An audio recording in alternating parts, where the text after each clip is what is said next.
Олон өнгөөр хасж байна. Оо вау. 100 орчим дуу хийгээд тэрнээсээ 14 дууг нь J-Hope-ийн тоглолтыг ганцаараа ингэж тусдаа сууж үтсэн.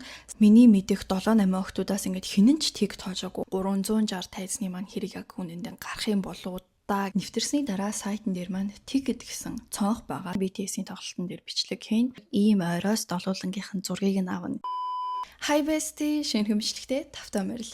Өнөөдөр бүгдээрээ миний BTS-ийн Arirang тоглолтыг VIP-гаас үзэх болсон талаар ярина. Тэгээд мөн энд харагдаж байгаа хайрцагтай зүйл болох BTS-ийн official Lightstick-ийн version 4-ийг хамтдаа unbox хийж үзэх болно. Тэгэхээр хэдүүлээ хамгийн түрүүнд BTS-ийн comeback-тай холбогдлолтойгоор шинэ цомог болон дэлхийн хэмжээний аялын тоглолтуудын талаар яриад үүний дараагаар Японд BTS-ийн тоглолтын тикет авахын тулд яаж бүртгүүлдэг, ямар үе шаттайгаар авдаг талаар яриад тэгээд мөн BTS-ийн VIP тикетийг хожно гэдэг нь хэр үн цэнтэй зүйл болох, ер нь хожих хэдэн хувийн магадaltaй байсан талаар яриад хамгийн сүүлд нь энэхүү хайрцагтай шинэхэн Army Bomb-о задлж үзцгээе. Comeback-ийн хувьд BTS-ийн гишүүд нь 2022 оноос хамтлагийн үйл ажиллагаагаа төр зогсоогоод нэг-нэгээрээ цэрэгт явсан.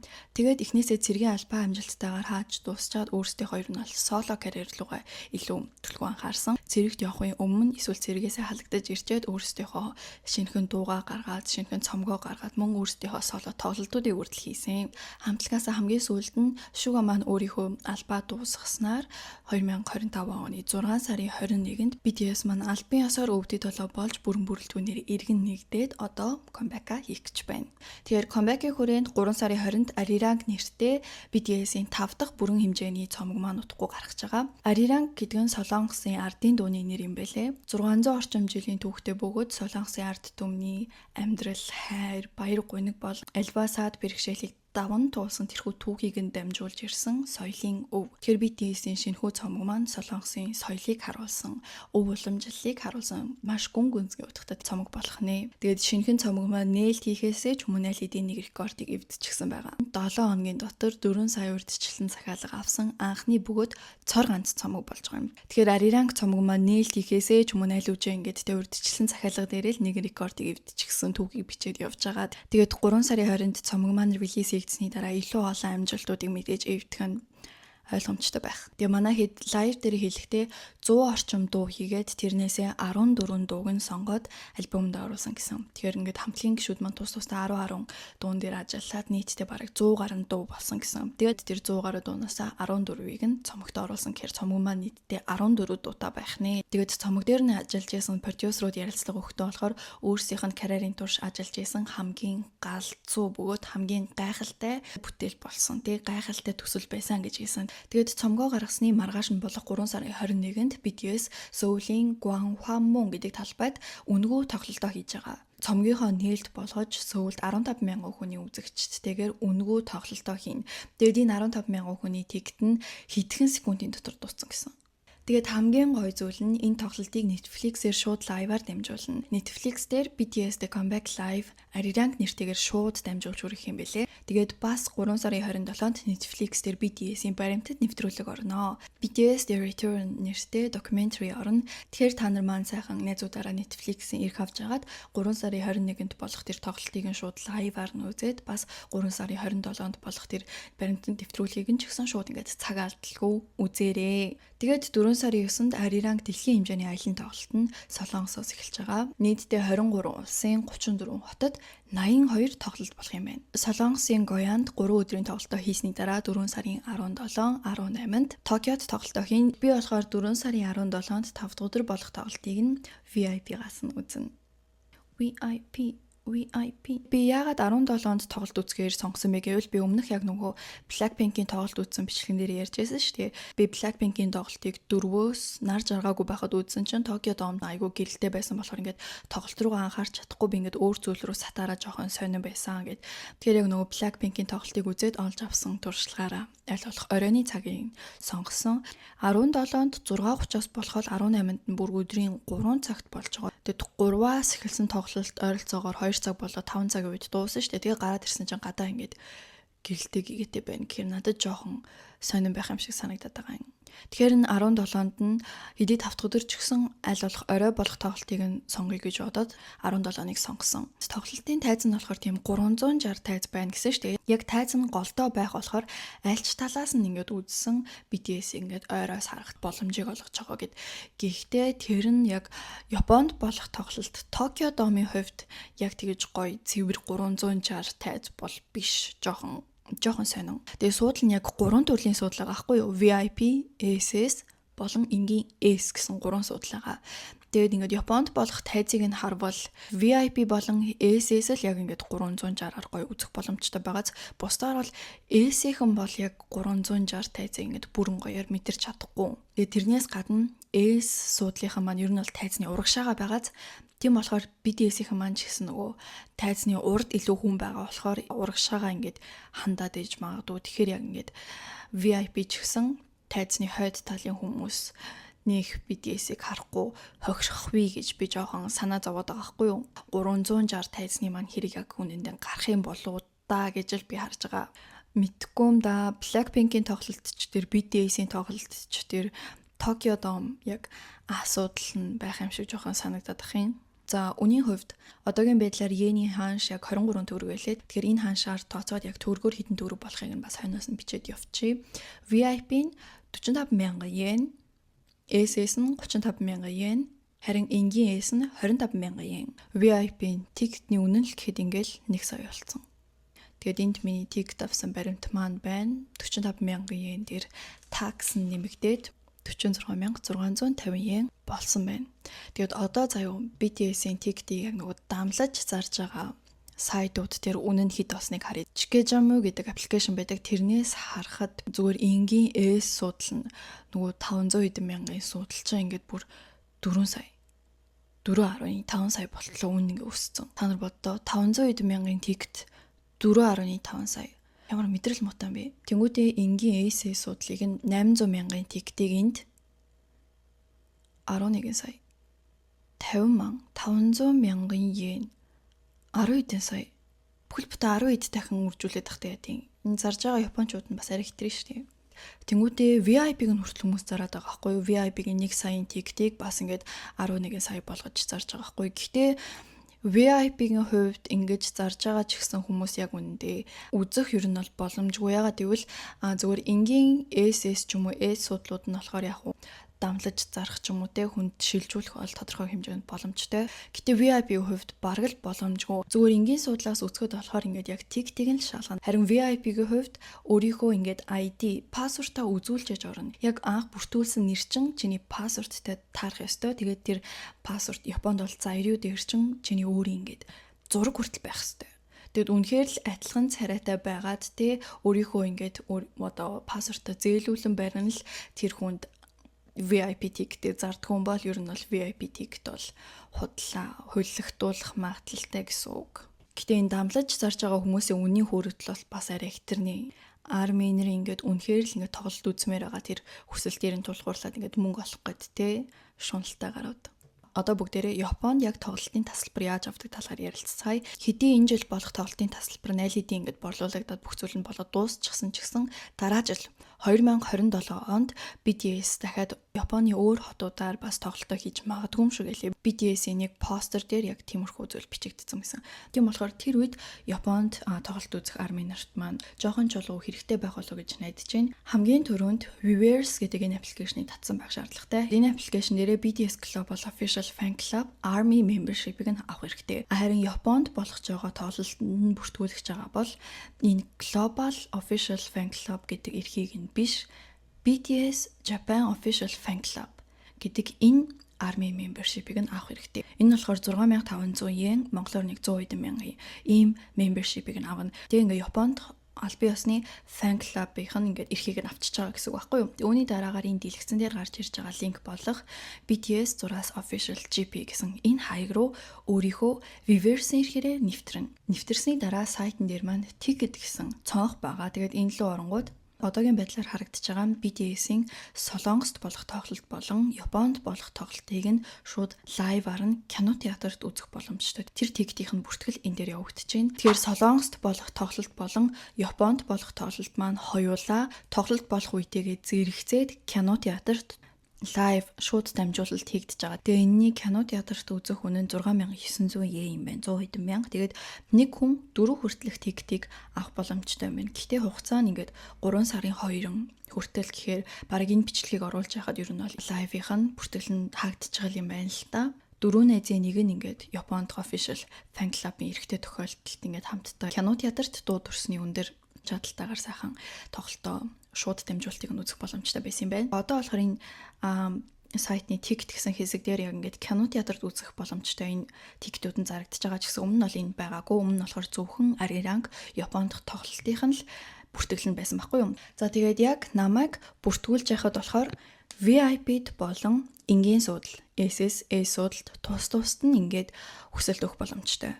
2 өдөр болох тоглолт байгаа шүү дээ. 17, 18-ны аль нэг өдөрт нь л хүсэлт илгээх боломжтой. Би болохоор 17-ыг нь сонгоод 17-ны VIP болон энгийнт ингээд бүртгүүлсэн гэсэн үг. Тэгээд нэг хүн 2 хүртэлх тиктийг авах боломжтой. Тэгэхээр би өөрөөсөө гадна нэг найзынхаа тиктийг бас авч олно гэсэн үг. За тэгээд VIP-д бүртгүүлэхэд ер нь бол жоохон чанга. VIP-д өөрийнхөө бүх мэдээллийг оруулна. Тэрнээс гадна ингээд хэрвээ 2 тикт авах байгаа тохиолдолд нөгөө хамт үзэх хүнийхээ мэдээллийг ч гэсэн бүгднийг нь оруулах шаардлагатай. Тэгээд би түрүүн хэлсэн шүү дээ ингээд VIP-гаар үзэж байгаа тохиолдолд заавал ингээд ID-г нь шалгадаг. Тэгэхээр чи ингээд хэрвээ ингээд болроотой үзгээд болроогийн мэдээллийг оруулсан байсан чинь болроо ингээд үзэж чадхаа болоод нараа гэдэг найзтайгаа үзье гэхэд болохгүй яа гэвэл заавал тэр бүртгүүлсэн хүн чинь л өөрийнхөө ID зурагтайгаа ID-га үзүүлж, пассвортоо үзүүлж л та хоёр ингээд хамт үзэх боломжтой болж байгаа байхгүй юу? Тийм болохоор VIP-д бүртгүүлэхдээ баттай хамт үзэх найзынхаа мэдээллийг оруулах шаардлагатай болж байгаа юм. За ингээд VIP-д хүсэлт өгсөний дараа энгийн суудалд нь бас хүсэлт өгөх боломжтой. Энгийн суудал нь болохоор дотроо ингээд SS болон S гэсэн 2 төрөл байгаа шүү дээ. Хоёуланд нь хүсэлт өгөх боломжтой. Энгийн тикет авахд чи өөрийнхөө л зөвхөн мэдээллийг оруулсан байхад л хангалттай. Хамт үзэх хүн чинь болроо байна уу, нараа байна уу, сараа байна уу, ерөөсөө хамаагүй чи өөрийнхөө л мэдээллийг оруулсан байгаа тохиолдолд 2 тикет хожоод хамтдаа найзтайгаа үзэх боломжтой гэсэн үг. Тэгээд эхний сонголт болгож SS суудалд нь хүсэлтээ өгсөний дараа S суудалд нь ч гэсэн бас хүсэлт өгөх боломжтой. Тэгэхээр чамд ерөөсөө л ингээд 3 боломж ингээд нээлттэй гэсэн үг байхгүй. Эхлээд VIP-д бүртгүүлсэн, VIP-г хожиж чадахгүй байлаа гэхэд чи SS-ийг хожих боломжтой. Тэгээд SS-ийг хожоогүй бол чи энгийн S-ийг бас хожсон байх магадaltaй гэсэн үг. Тэгэхээр нэг өдөрт 3 өөр суудалт нь хүсэлт илгээх боломжтой. За тэгээд тэр үзэх хүсэлт бүртгэлийг болохоор тэднээс тэдний өдрийн хооронд бүртгүүлээрэй гэд хугацаа заагаад өгсөн байгаа. Тэгээд хугацаа болсны дараа хэдэн хоногийн дараа 7 ч юм уу 10 хэдэн хоногийн дараа чам нэгэд мэйл ирнэ. Тэгээд мэйл ирэхдээ 2 хариу ирнэ. Эхлээд VIP-д хожсон уу гэдэг тэр мэйл чинь ирээд дараа нь энгийн суудалд хожсон уу гэдэг тэр мэйл чинь ирнэ. Тэгээд цуглаанд хожсон гэдэг мэйл чинь ирвэл ингээд тэднээс тэдний өдрийн хооронд төлбөрөө ингээд хийгээд өөрийнхөө тигтээ баталгаажуулаарай гэдээ угаасаа бичсэн байна. Хугацаанд нь амжаал төлбөрийг нь төлсөн тохиолдолд тигт чинь ингээд баталгаажна. Тэгээд яг тоглолт болохоос хэдхэн хоногийн өмнөөс эхлээд тигтийг яг ингээд битээр тарааж эхэлнэ. Ер нь бол чи яг VIP-гийн ч юм уу энгийн суудлын тэдийн тэддгээр суудал яг аль суудал дээр сууж байгаа вэ гэдэг чинь тоглолтоос хэдхэн хоногийн өмнө зарлагдана. Тэр одоогийн байдлаар би VIP-г хожсон ч гэсэн яг VIP-гийн хаана суух вэ гэдгээ ерөөсөө мэдэхгүй явж байгаа. 4 сар гаргаад тигтээ нэг бол утсан дээрээ цахим хэлбэрээр эсвэл яг цаасаар битээр гаргуулж авах дээрээ тэр дээр чинь ингээд чиний суудлыг бичсэн байна гэсэн үг. За би болохоор 2 найзтайгаа хамтдаа ер нь бол Army membership-ээ тус нь аваад ингээд бид гуруулаа ингээд хүсэлт явуулсан. Тэгээ хүсэлт явуулахдаа VIP-д хожно гэж юусоо бодоагүй болохоор VIP дээр за яг зүгээр л азаа туршээ гэдэг маягаар VIP дээр болохоор зэрэг тусдаа ганцаараа бүртгүүлээд яг SS суудал дээр үзэн гэж бодоод SS дээр ингээд 2 тиктийн авсан байхгүй юу. Тэгэхээр ингээд VIP-д ганцаараа тусдаа бүртгүүлээд энгийн тикт тэрэ ингээд хамт суух гээд энгийн тиктийг ингээд голчлон авсан. Тэгээ бид ингээд гуруулаа тусдаа ингээд энгийнээс нь ингээд 2 ширхэг хүссэн. Бид гурав ингээд нийтдээ ингээд 6 ширхэг тиктийг ер нь бол ингээд авах хүсэлт илгээсэн боловч манай 2 найз альч тиктийг нь хожиж чадаагүй. VIP-гч дээр энгийнийг ч хожиж чадаагүй. Тэгээд би болохоор энгийн 2 тиктээ бас хожиж чадаагүй. Зөвхөн ингээд VIP-д ганцаархнаа бүртгүүлсэн VIP-гийн 1 тикт л хожсон. Тэгэхээр ингээд би BTS-ийн тоглолтыг ганцаараа үзэн. Би хаасан Токио руу очиод BTS-ийн тоглолт ингээд ганцаар үзүүлчих байгаа байхгүй. Би чинь бүр VIP-г хожоод ACC-г нь ч гэсэн тэ энгийнэг нь ч хожсон байвал зөв VIP-га өхүүлээд найзтайгаа хамт энгийнт нь сууж үзэн гэж бодож байсан. Тэгсэн чинь би угаасаа энгийнэг нь хожоогүй л тэ. Тэгээ хэрвээ ингээд VIP хожно гэдгээ мэдсэн бол ядаж ингээд хоёр хүнээр нэр өгөхгүй юу. Тэгээ ягаад тоглолтыг ганцаараа үзэх дургу байгаагаа бол би өмнө нь яг нөгөө Blackpink-ийн тоглолт үзсэн бичлэгэн дээрээ ч гэсэн хэлжсэн шүү дээ. Би яг 25 онд J-Hope-ийн тоглолтыг ганцаараа ингээд тусдаа сууж үзсэн. Сая яг нөгөө настай хамт ингээд хүсэл төгсөн хоёр найзтайгаа хамт бас J-Hope-ийн тоглолтыг үзсэн байхгүй. Гэхдээ манай хоёр найз хамт суугаад би нэг газар ингээд тусдаа ингээд ганцаараа суудсан чинь тоглолт маань гоё байсан ч гэсэн би жоохон ганцаардаад байсан гэд. Тэгээд тоглолт ганцаараа үзэн гэдэг нь миний хийх зүйл биш юм байна гэд би чинь бүр Blackpink-ийн тоглолтоор ингээд хамт үзэх хүнээ хайгаад би чинь стресс центр гэд ярьж байсан шүү дээ. Тэгсэн чинь BTS-ийн тоглолтыг хүртэл ингээд эцээд би дахиад ингээд ганцаараа үзэх болсон. Тэгээ намайг цаанаасаа л ингээд ганцаараа байна уу хүнтэй байна уу хамаагүй ингээд тоглолт үзэж сураа. Тэгээ ганцаараа байж сур, ганцаараа том зүйлүүдийг хийж сур гэд хэлээд ах шиг байгаа юм. Тэгэл би чинь яг VIP хожсон мэйлийг хараад бол яг үндэ баярлаагүй. Ганцаараа үзэн яана гэж бодол бараг гуниглаад байсан байхгүй юм. Тэр үедээ VIP-гийнхаа үн цэнийг ер нь бол мэдэг байсан байхгүй юм. Тэгээд тэрний дараа зөвхөн манай хоёр найзаас гадна ингээд миний таньдаг ингээд охтууд бүгдээрээ ямар ч тэг тожоог байсан байхгүй юм. Миний мэдих 7-8 охтуудаас ингээд хинэн ч тэг тожоогүй. Тэгээ би жоохон гахаа судлаад үзсэн чинь VIP-г хожих, VIP тийг хожих 0.1% л боломжтой байсан юм билий. Одоо энэ дээр хэдүүлээ жоохон магадлал бодъё заяа. Японд дах суглаанд ойролцоогоор 1 сая хүн оролцсон байх. Яг ингээд зарласан тоо баримт бол байхгүй л гэхдээ ингээд Мексикт л хэд сайт руу ингээд 1 сая хүн ингээд өсөлт үлгээж хандсан гэхээр Японд ч гэсэн ялгаагүй 1 сая байх гэж бодож байна. Тэгэхээр 1 сая хүн суглаанд оролцсноор бодоход тоглолт болох Токио Дом маань 50,000 хүний багтаамжтай. Харин VIP нь ердөө 500-аас 1000 хүний л суудал байсан. 2 өдрийн тоглолт байгаа штэ. Нэг хүн зөвхөн нэг л өдөрт нь хүсэл өгөх боломжтой гэхээр 1 сая хүн маань 500,000 гэд хуваагдчихж байгаа. Тэгэхээр би нэг өдөрт өөрөөсөө гадна 500,000 орчим арми нартаа өрсөлдсөн байгаа. VIP суудал нь ойролцоогоор 500-аас 1000 байсан гэж үзвэл магадлал нь ерөөсөө 0.1-ээс 0.2%. VIP суудал нь яг хэдэн ширхэг байгаа талаар бол зарлагдаагүй. Гэтэ Токио Домд ойролцоогоор 500-аас 1000 VIP суудал байдаг гэсэн. Тэгэхээр 500 VIP суудал байлаа гэж бодоход л 0.1%. 1000 хүнээс нэг нь л хожих боломжтой. Харин 1000 VIP суудал байлаа гэж бодоход 0.2%. 500 хүнээс нэг нь л хожих боломжтой. Ингээд бодоод үзэхээр ингээд 1 сая орчим арминраас VIP-г үзэх ингээд 1000 л хүн байсан. Тэрнийх нь нэг нь би.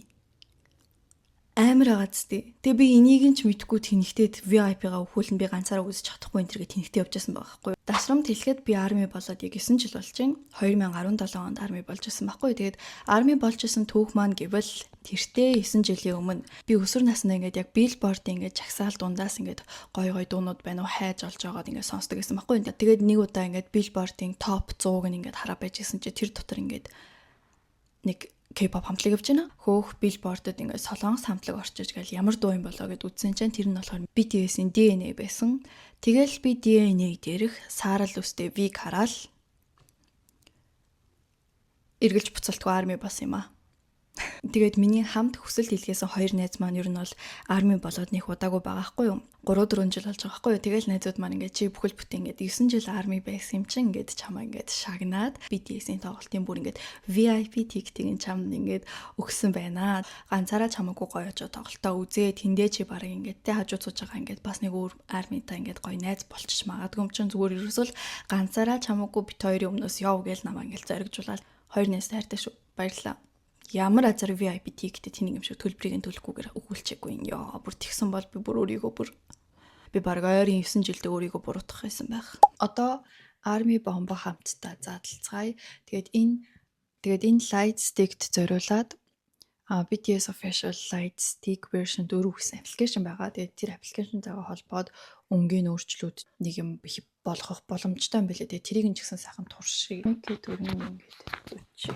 Окей. Тэгээд энэ Light Stick-ийг reverse дээр зарагдчихсан. Вау.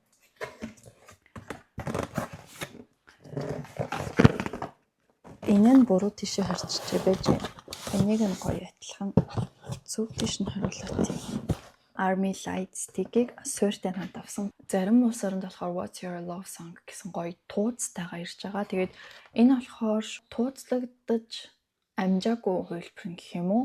Надаас хойш хүмүүстээр ингэж гоё баглаа бодолтой. Тэгээд энэ What's Your Love Song гэсэн гоё тууцтайгаа ирсэн юм билээ. Японд даяар 18-нд ингэж хүргэлтээ эхлээл над дээр болохоор ерөөсөө 19-нд ингэж хүрээд ирсэн. Тэгээд эхний бодлууд нь шууд ингэж ирж байгаа. Эсвэл Японд угаасаа тэгэж гоё чимэглээ байж магадгүй. Энэ Army гэсэн бичгийг харж байна уу? Энэ дээр харин BTS-ийн лого байна. Окей. Ямар хүмүүст нь тийм гоё баглаа бодолтой орчихсон юм бол тоо. Ухху. Таран.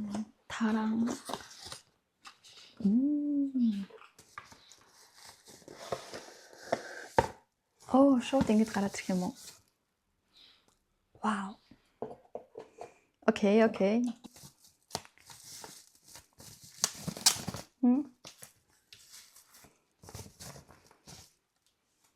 Вау. Хөөрхөн.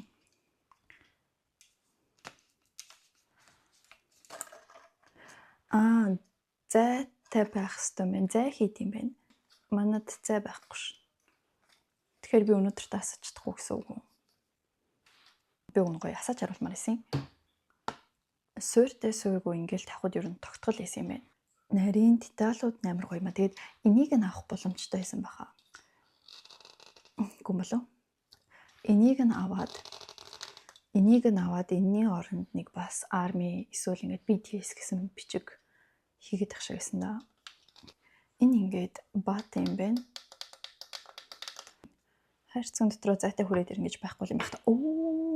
Манаха. Вау. Яар сонирхолтой.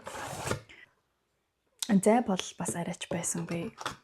Мэдсэн бол зайг нь аваад байж идэг байж. За ингээд гарын амлахтайгаа байна. Энд үг нь ингээд эргүүлээл авагдана л гэж юм да. Жоохон хүчтэй эргүүлэхэд болох юм байна. Энэ нь бол онгорхой биш юм байна. Зүгээр энд нь ингээд жоохон товгор байгаа юм байна. Тэгээд энийг нь аваад энд нь ингээд Army mo BTS гэсэн тэр нөгөө бичгийг ингээд хийх боломжтой. Тэгээд энэ тэр нь болохоор Монгол мөнгөөр нэг 25,000 байсан юм болов. Гэтэ би тэрийг нь байгаа гэж мэдээг болохоор захиалаагүй л дээ. За тэр жоохон ийм хөөрхөн уут байна. Энд нь хийгээд ингээд хадгалах зориулттай юм шиг байна. Ийм юм байна. Эндээ BTS гэсэн бичгтэй артаа логотой. Энийг нь хаашаа хийх юм бол энд штэ. Энд жижиг нөх байна. Таран. Хөөрхөн. Задлж үзцгээе. Би бараг анхудаа ийм фото зурагтай фото карттай болж үзэж байна. Би ерөөсөө ийм юм авч үзэж байгаагүй шүү. Энэ миний анхны Army bomb. Тэгэд энд миний анхны өөрийн ингээд. За чараа. Эхлээд би өөрөө хараад.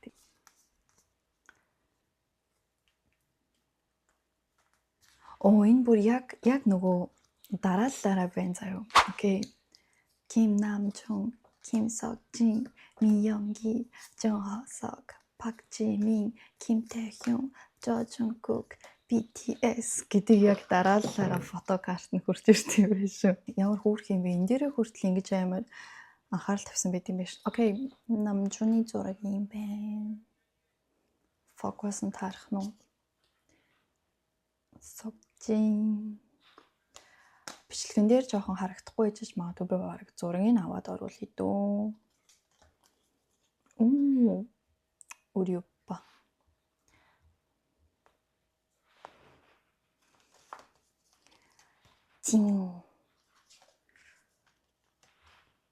Миний bias болон миний bias breaker. Би анхлаа V biasтай байсан. Тэгээд сүүлийн үед Жунгкук цэрэгт явахын өмнө ер нь бол соло үйл ажиллагаан дээр нэлээд идэвхтэй байсан шүү дээ. Тэр үед бараг ч байх уу. Жунгкук миний bias болсон байхгүй. Тэгээд одоогийн байдлаар би яг хэнийг ингээд тэгээ номер 1 bias гэдэг ерөөсөө шийдэж чадахгүй тийм нөхцөл байдалтай байгаа. Одоогийн байдлаар ингээд энэ хоёр маань хоёулаа миний bias. нэгийг сонгох гэвэл би яг үндэ сонгож чадахгүй. Өөрсдийнх нь авсан селфи юм шиг байна. Вигийн зураг айгүй секси байгаа бол Жункугийн зураг айгүй тийм cute. Одоо хамтдаа энэ суурийг нь задлж үзье. Окей.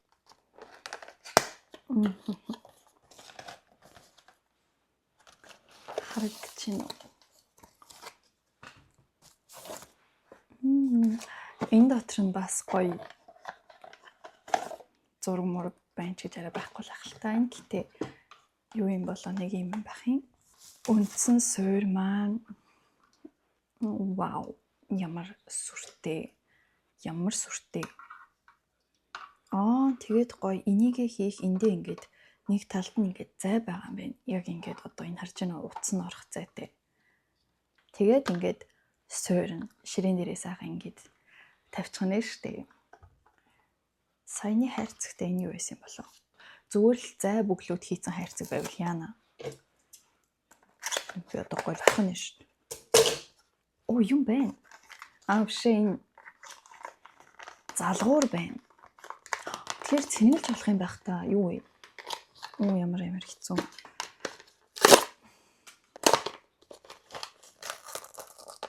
Йоо зүгээр авагддгүй. Type-C юм залгуур байна. Оо энд ингээд Type-C оролт. Энэ зөвхөн суурийнхан цэнэглэгч юм болов Army бомбо бас давхар сэнгэлж болох юм болов гэдэг нь бигээс шалгах. Тэгвэл нэг хүмүүс ингээд Army бомбогоо аппликейшнтэй холбоод тэг өнгө дүрс мөрсийг нь өөрчлөөд компьютертаа шууд USB-гээр нь залгачлаа гайг байгаа. Оо ёй. Вау. Энэ гэтээ зөвхөн суурийнхан юм байх та. Давхар бас бомб нь арайчаас асахгүй мэн. Янзын номонаха. Бодторооч юм харагдчихээн. Утсан дээр ч гэсэн гоё харагдчих шиг байна. Би зүгээр л энийг 50 гэж бодсон чинь эн чинь бас хөөрхөн гэрэл мэрэл наст юм байна. Гэрлийн удирдлагынхаа зайг нь хусчлаа. Тэгэхэд нийтдээ 3 зай орд юм шиг байна. Окей. Зайж гисэн гэрт маань зай байсан байна. Яаж асах юм? Асахгүй юм. Асахгүй штий.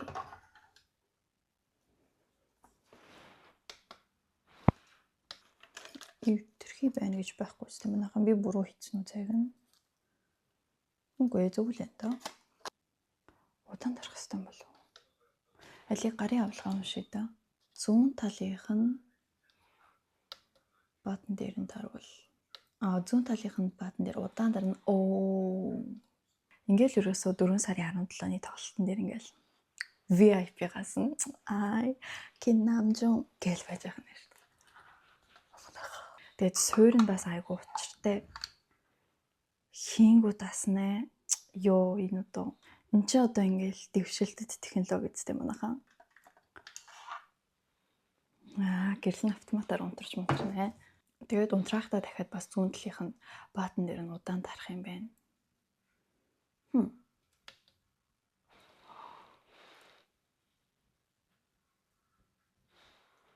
Баруун талынхын төвчөн дээр нь дарсан чи бас ч унтраад унлаа. За чи ингээд зөөз. Олон өнгөөр асч чинь. Вау. Энд доор ингээд гэрлэн гүгээд. Энд доорх нөгөө цагаан юу нэртэй тэр нь ингээд өнгө өөрчлөгдөд байна. Энэ бүр хартаа. Та нарт харагдаж байгаа юм болов? Ингээд доороосоо дээшээ ингээд бүтэн асангуудаа буцаад ингээд дээрээсээ доошоо асч унтраад хаастیں۔ Маягтай. Тэгээд одоо харин нэг маслж байгаа юм шиг нэг сонио асаад унлаа. Янз бүрээр л асч унтраад ах шиг байна тий. Одоо ингээд зүгээр болчлоо. Бас хэд хэдэн асч унтардаг модтой юм байна. Одоо хэдүүлээ энийгээ сайхан Bluetooth дээрээ холбоод аппликейшнтэйгээ холбон шүү дээ. Нөгөө асааж унтраадаг баатан дээр зүгээр ингийн тарсан ч ерөөс өмнө солигдоод унлаа.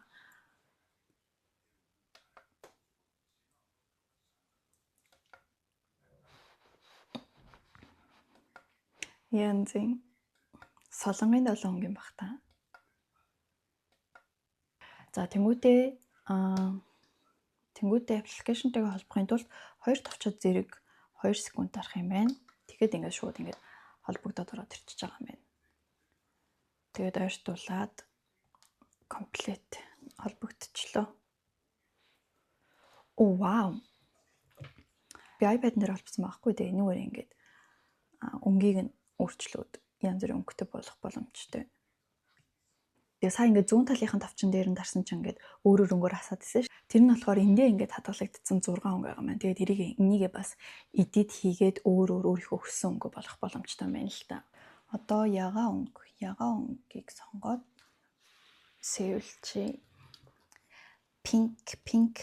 Тэгээд зүүн талд нь дараад ингээд унтарч байгаа юм байна. Тэгээд энэ болохоор миний өөртөө авч өгж байгаа төрсөн өдрийн бэлэг ахгүй юу? Тэгээд миний анхны Army Bomb, анхны энэ гоё light stick маа бүр өмнөх хувилбаруудаас бүр хэд дахин орчин үеийн дэвшилтэт технологитой болсон юм шиг байна. Нэг нь надад салгахчи.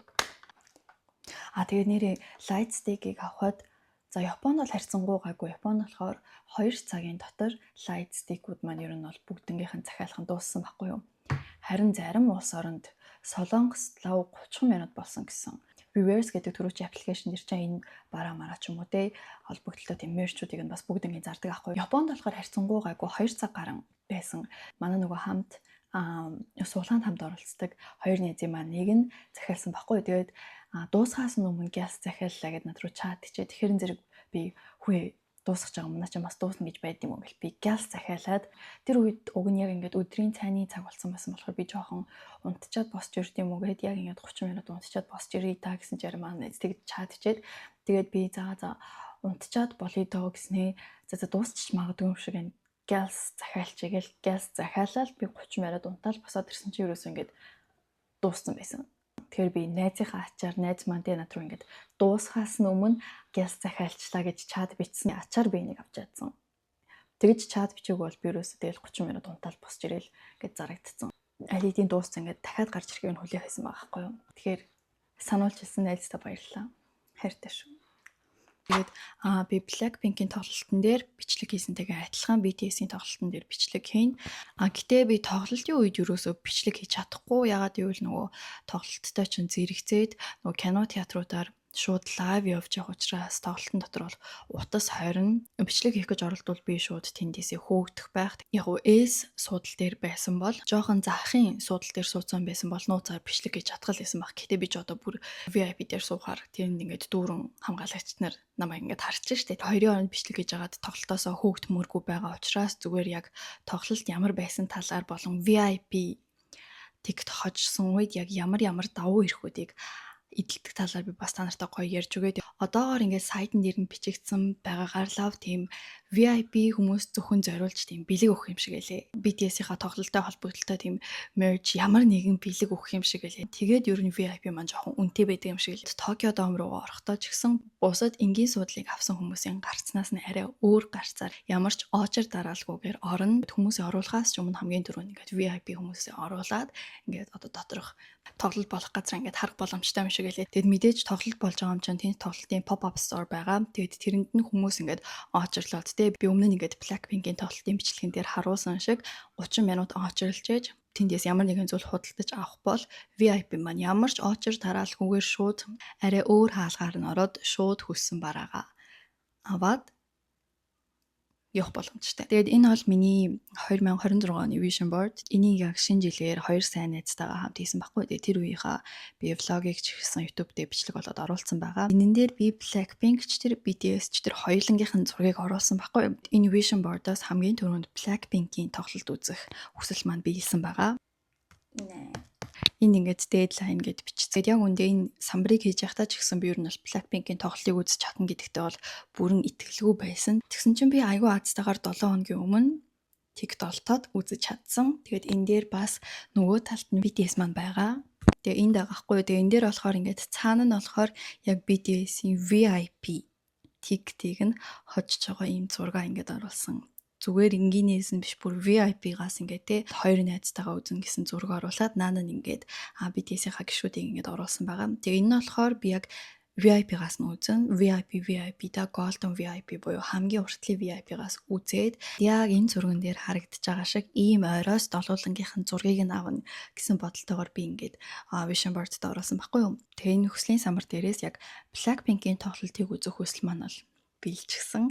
Тэгээд BTS-ийн VIP ticket-ийг нь хожно гэдэг бас хүсэл маань биелчихсэн. Тэгээ одоо яг BTS-ийг яг ингэж зурган дээр шиг ойроос харахад үлдлээ. Тэгээ энэ хоёроос гадна бас нэг хүсэл маань төрсөн өдрөөр минь биелэж байгаа. Тэгээд яг ямар хүсэл байсныг, юу биелснийг тун удахгүй энэ бичлэгний араас орох төрсөн өдрийн влогоос минь хүлээж авч үзээрэй. Тэгээд BTS-ийн гишүүдээс хэн та нарын байс вэ гэдгээ бас комент хэсэгт үлдээгээрэй. 4 сард миний BTS-ийн тоглолтыг үзсэн влогийг үзэхийг хүсвэл намайг subscribe хийгээд хүлээж аваарай. Дараагийн бичлэгээр уулзтлаа. Түр баяртай. Bye bestie.